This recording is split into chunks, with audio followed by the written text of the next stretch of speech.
যারা বিগিনার অর্থাৎ যারা একদম নতুন তাদের উদ্দেশ্যে বলছি। যারা কোটেক্স কাজ করবেন বা কোটেক্স নিয়ে স্বপ্ন দেখছেন বা ভাবছেন কোটেক্স থেকে রাতারাতি বড়লোক হয়ে যাবেন, তারা একবার ভেবেচিন্তে সামনের দিকে এগোবেন বা যাবেন। আমি মেইন টপিক্সে যাওয়ার আগে একটি ইম্পর্টেন্ট কথা শেয়ার করি। কোটেক্স নিঃসন্দেহে ভালো, বাট খারাপ হলো আমরা যাদের তত্ত্বাবধানে যারা আমাদেরকে পরামর্শ দিয়ে সামনের দিকে এগিয়ে নিয়ে যাবে, যারা আমাদেরকে স্বপ্ন দেখা লাখপতি বানাবে, কোটিপতি বানাবে, বাস্তবে তা নয়। আপনারা কোটেক্সে কাজ করার আগে, কোটেক্সে অ্যাকাউন্ট করার আগে একটু চিন্তা ভাবনা করে অ্যাকাউন্ট করবেন। যদি কারোর লিঙ্ক থেকে অ্যাকাউন্ট করে থাকেন তাহলে অবশ্যই অ্যাকাউন্ট ডিলিট করে দিবেন তার সাথে কন্ট্যাক্ট শেষ হওয়ার পর। যদি দেখেন সে আপনাকে প্রোভাইড করতে পারছেন না বা কোনো ধরনের ঝামেলা, তো অবশ্যই তার আইডি থেকে দেওয়া, তার লিঙ্ক থেকে দেওয়া যে আইডি খুলেছেন সেই আইডিটা অবশ্যই ডিলিট করে দিবেন।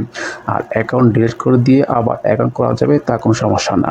তবে একটা জিনিস খেয়াল রাখতে হবে, অ্যাকাউন্ট ডিলিট করার পর যদি অ্যাকাউন্ট করতে চাই তাহলে যে জিমেল দিয়ে অ্যাকাউন্ট করেছি ওই জিমেল দিয়ে করাটা একদমই ইজি, করা তেমন সমস্যা না।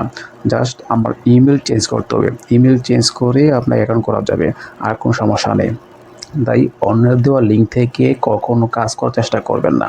যদি কোটেক্সে কাজ করা একান্ত ইচ্ছা মনে হয় তাহলে গুগল থেকে লগ ইন করে আপনার অ্যাকাউন্ট করতে পারবেন, আদারওয়াইজ প্লে স্টোর থেকে অ্যাপস ডাউনলোড করে নিজে নিজে অ্যাকাউন্ট করতে পারবেন, সেটা হলো বেস্ট। আর যদি মনে করেন কারোর আন্ডারে কাজ করবেন, কারোর দেওয়ার লিঙ্ক থেকে কাজ করবেন, তাহলে করতে পারেন। যদি মনে করেন যে কখনো কোনো সমস্যা, তার কথা কাজে মিল নাই বা আমার লস হচ্ছে, প্রফিট হচ্ছে না, তখন আপনারা সেই গ্রুপ থেকে বেরোয় যাবেন। গ্রুপ থেকে বেরোর আগে অ্যাকাউন্ট ব্যালেন্স জিরো করে তারপর অ্যাকাউন্টটা ক্লোজ করে দিবেন। তাই অন্যের দেওয়া এক লিঙ্ক থেকে অ্যাকাউন্ট করাটা যেমন সুবিধা তেমন অসুবিধা আছে। তাই আমি বলবো যে সুবিধার চেয়ে অসুবিধাটাই বেশি।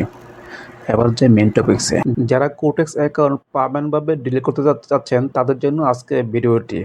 একটি কোটেক্স অ্যাকাউন্ট প্রপারলি ডিলিট করে আবার নতুন করে অ্যাকাউন্ট করা যাবে, তাই অ্যাকাউন্ট ডিলিট করা নিয়ে কোনো চিন্তা করার প্রয়োজন নেই। যদি কোনো কারণে অ্যাকাউন্ট ডিলিট করতে হয় অবশ্যই ডিলিট করতে হবে, তবে খেয়াল রাখতে হবে ডিলিট করার আগে যে ব্যালেন্সটা আছে ব্যালেন্সকে জিরো করতে হবে। এই যে আমার এখানে যে ব্যালেন্সটা আছে আমি ব্যালেন্সটাকে আগে জিরো করে নিয়েছি, কারণ আমি এই অ্যাকাউন্টটা ডিলিট করে দিব। অ্যাকাউন্ট ডিলিট করে আবার নতুন করে আরেকটা অ্যাকাউন্ট করব।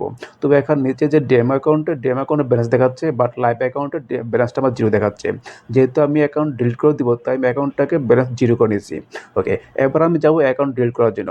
আমাকে প্রথমে যেতে হবে প্রোফাইল পিকচারে, অর্থাৎ আমার যে নিচে যে প্রোফাইলটা আছে একটা ম্যানের আইকন আছে, সেই ম্যান আইকনে আমি ক্লিক করবো। অ্যাকাউন্টটা আছে সেটা শুরু করছে, তো শুরু করার পর এখানে যে আমার ভেরিফিকেশন করছি সবই লিখে আছে, তারপর এখানে লেখা আছে চেঞ্জ পাসওয়ার্ড, তাও লেখা আছে, এবং নিচে লেখা আছে লাল মানে ক্রস করে লেখা আছে ডিলিট অ্যাকাউন্ট।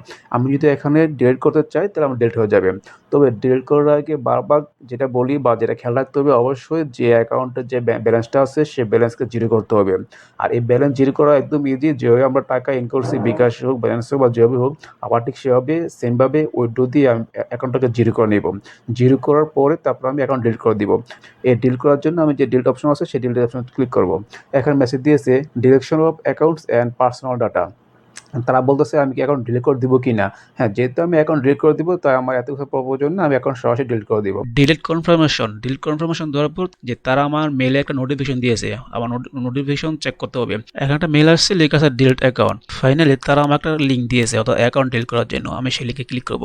লিঙ্কে ক্লিক করার পর আমার অ্যাকাউন্টটা বেনিশ হয়ে যাবে। Finally account delete complete.